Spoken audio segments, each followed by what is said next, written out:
En 2007, on créait un premier événement de résidence d'artistes, mais dans des milieux autres que le milieu des arts visuels. On installait une première résidence d'artistes, mais dans une école du quartier ici, Saint-Jean-Baptiste-de-la-Salle. Et puis, il y a eu des premiers contacts qui ont été faits avec les différents CHSLD du quartier pour d'abord connaître l'intérêt par rapport à un projet comme ça. C'est un projet intéressant, qui est valorisant. On a beaucoup de personnes âgées qui aiment ça, faire de la peinture, du bricolage, découvrir. C'est pas fini, même quand on a 70 ans, c'est pas fini la découverte. Donc, je trouvais ça intéressant d'amener l'artiste dans la résidence pour faire profiter de ses talents à elle et de mettre les talents de nos résidents à l'avant-plan. Je leur ai apporté des extraits de ce que je fais depuis plusieurs années, qui consistent en des interventions dans des espaces publics, des performances, des installations photographiques, sonores, mais aussi liées aux esthétiques relationnelles. Tout ce que je fais est toujours lié au relationnel. C'est intéressant, hein, Mme Collin, ça vous tente de participer? Oui. De faire partie du groupe? Oui. Merveilleux. Vous allez montrer à picoter? Certain. Quand je suis rentrée, j'étais grippée. Donc, j'ai demandé des masques antibactériens pour me protéger, pour protéger les gens de moi, plutôt. C'était la Saint-Valentin, donc je me promenais comme ça dans les corridors.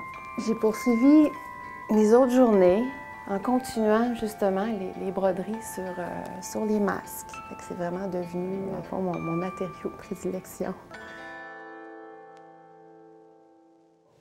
Donc, on va s'ajuster au fil du temps, mais on a 6 semaines pour être avec Christine et Arcadie.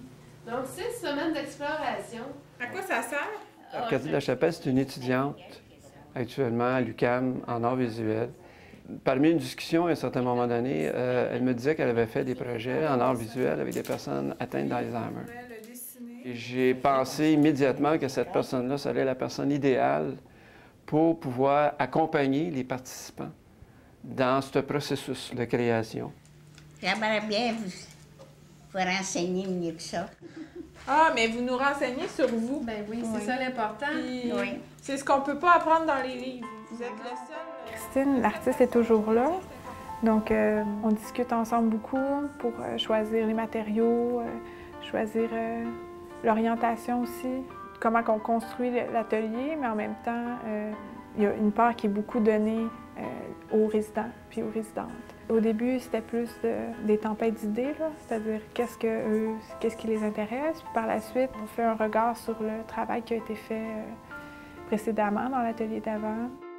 Ils sont beaucoup rattachés à l'idée de leur époque, surtout les femmes, là, à toujours bien faire la couture, arriver à une perfection, bien copier en fait. Puis tout le travail qui se fait, c'est beaucoup de modifier ce concept-là.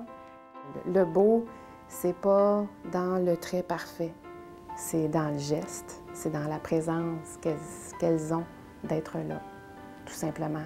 Souvent, ils sont beaucoup plus disponibles à apprécier le travail de l'autre que leur propre travail. Et sa tour Eiffel est belle. Le fait qu'on ait des petits groupes aussi, ça permet des échanges entre eux, une disponibilité à regarder le travail de l'autre, puis un enrichissement de leur propre estime. L'impact principal, ça va être la valorisation, l'estime de soi. Souvent avec la maladie, ils ont des capacités qui ne sont plus. Donc, de pouvoir encore capable de réaliser quelque chose, c'est valorisant pour soi, c'est d'être encore quelqu'un. Donc, c'est de reconnaître qu'ils sont encore là. Moi, j'ai trouvé très agréable dans le sens parce que j'avais cessé un certain temps de faire de belles choses. Maintenant, ça m'a donné le goût de commencer de nouveau. Pour moi, c'est important que ces projets-là soient diffusés, mais dans des lieux professionnels. Donc, qui vient comme un peu aussi sacraliser un peu le projet comme tel, puis qui y donne une autre dimension que juste un aspect amateur. Puis moi, je voulais montrer les liens qu'il y avait entre ce que les participants ont fait et le travail de l'artiste. C'est évident? Le projet il a été accueilli bras ouverts. Le personnel il vient voir, il s'informe, il prépare leurs résidents pour qu'ils soient prêts pour l'atelier, pour l'activité. C'est valorisant pour eux de voir l'évolution que ça l'amène dans le centre d'hébergement.